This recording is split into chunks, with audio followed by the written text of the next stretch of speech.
AI 테마 세상을 바꿀 테마. 오늘은 반도체 불장이 나오면서 외국인이 코스피에 9,500억 원, 코스닥에 2,600억 원 순매수를 보여줬습니다. 지수는 각각 1.12%, 2.25% 상승 마감했습니다. 반도체가 불을 뿜었다라고 볼 수 있겠습니다. 미국 주식은 실제로 실적이 개선되거나 미래 전망이 좋으면 쭉 오르는 모습을 보여주는데요. 한국은 그렇지 않죠. 무슨 놈의 작전도 그리 많고 대주주 매도도 많고 증시에 그닥 친화적이지 않습니다. 그래서 우리는 늘 종목을 잘 골라야 하는데요. 그래도 확실하게 성장 가능성이 보이면 오르긴 합니다. 그게 바로 22-23년에는 2차전지였고요. 23년, 24년에는 반도체입니다. 반도체 중에서 선전한 익은 확실한 회복을 보여줄 것이기 때문에 투자하기 편하다는 이야기 드렸었고요. 그리고 HBM에서 대장주 한미반도체 HPSP 이야기도 드렸었죠. 오늘 삼전이 1.5% 한익이 5% 상승하는 모습이 나왔고요. 한미반도체는 직전 거래일에 상한가를 기록했고 HPSP는 오늘 21%나 급등했습니다. 대장주면 뭐 이 정도는 다 올라야죠. 솔직히 이제 주요 종목들이 모두 21선 위에 있기 때문에 안정적으로 투자할 만한 종목은 반도체에서는 거의 없습니다. 적당히 깡으로 투자해야 하는 거죠. 반도체 섹터라는 게 기술적인 측면이 강하죠.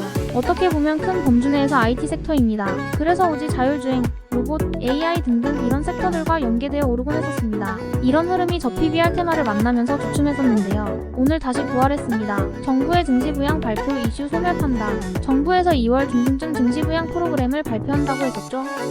아직 나오지는 않았습니다. 연기될 수 있고요. 혹시 나온다고 해도 이벤트가 발생하는 것이기 때문에 관련주들 입장에서는 변곡점이 될 수 있다는 이야기를 드렸었고요. 오늘 약간 흔들리는 모습이 나왔네요. 은행, 보험사들도 무언가 혼조세를 보였고 지주사들도 오르는 애들 반 떨어지는 애들만 이런 느낌입니다. 그냥 대장주 현대차가 장중 4.4% 오르다가 기관의 매도와 함께 종가로는 0.4% 하락 마감했습니다. 파죽지세로 오르는 구간은 끝났다고 보이고요. 이제 정부의 발표를 보고 기대에 미치면 다시 오르고 실망하면 흐지부지 될 수도 있다고 봅니다. 불장 반도체, 로봇 초실주주.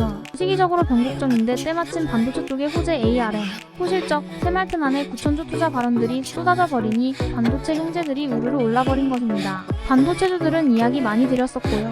아셔야 할 것은 분명히 반도체주들 중에서도 바닥을 기어가는 놈들이 있을 겁니다. 그런데 이런 애들은 계속 안 오를 수가 있습니다. 숨은 수혜주, 관련 테마가 본지 10개월이 됐습니다. 아직도 숨은 수혜주가 있을까요?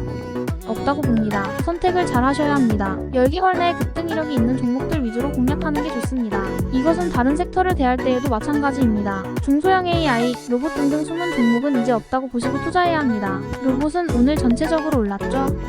삼익THK, 이렌시스 같은 종목들이 크게 올랐고요. 삼성 관련된 레인보우, 아진엑스텍 이런 애들 좋습니다. 개인적으로 이제는 두산로보틱스는 조금 무겁네 박스저 형대가 두텁다고 보고 있고요. 중소형 AI도 마찬가지죠. 플리토가 최근에 새말트먼 방한데 크게 올랐었죠. 오늘 4.7% 오르면서 61선 지지를 보여주고 있습니다. 브리지텍도 마찬가지이고요. 이런 애들 나쁘지 않습니다. 그리고 최근 크게 올랐었던 이스트소프트 이런 애들도 21선 아래에서 엄청나게 길을 모으고 있습니다. 참고로 이런 코스닥 종목들은 손절가를 짧게 잡고 가야 합니다. 그냥 묻지마 홀딩하면 곤란합니다. 대응이 어려우면 삼전한익 21선 아래에서 매수하면 편합니다. 초전도체주 3월 이후, 그리고 최근 들어 초전도체 관련주들이 오르죠. 3월 초에 미국 물리학회에서 관련 발표가 있을 예정입니다. 신성델타테크가 9%, 파워로직스 13% 급등했고요. 이쪽도 어찌 보면 IT죠. 크게 보면 말이죠. 그런데 뭐 단기간에 너무 올랐으니 기부유저들 중심으로 보시고 혹시 2월달에 조정이 오면 그때 노려보시기 바랍니다. 이벤트가 있다는 것을 명심하시고요. 지금 미국장이 하락하거나 조정장에서는 테마가 기승을 나오는 것이 경우가 있는데 대장주 테마로 등극할 가능성도 염두하시기 바랍니다. 애증의 2차전지, 2차전지는 전일 테슬라가 3% 가까이 하락하면서 전반적으로 부진했는데요. 에코프로가 장중 6.6%까지 올랐습니다. 흐름이 좋았는데요. 그런데 마이너스 2% 하락 마감해버렸네요. 그냥 반도체에 밀렸다고 봅니다. 그런데 전일 관련주이자 제2의 에코프로라 불리는 엔캠은 오늘 신고가를 기록했죠. 시장 자체가 좋으니 몇몇 종목이 튀었다고 보시면 됩니다. 이런 애들은 그냥 2차전지와 무관하게 개별적으로 움직인다고 보시죠. 마치 과거의 에코프로처럼 말이죠.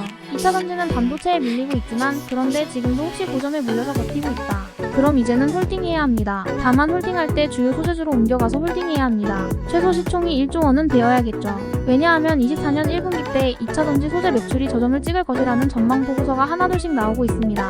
보통 이런 보고서가 나오면 저점을 형성하긴 하더라고요. 다만 지금은 인공지능, 반도체 이쪽이 너무 강해서요.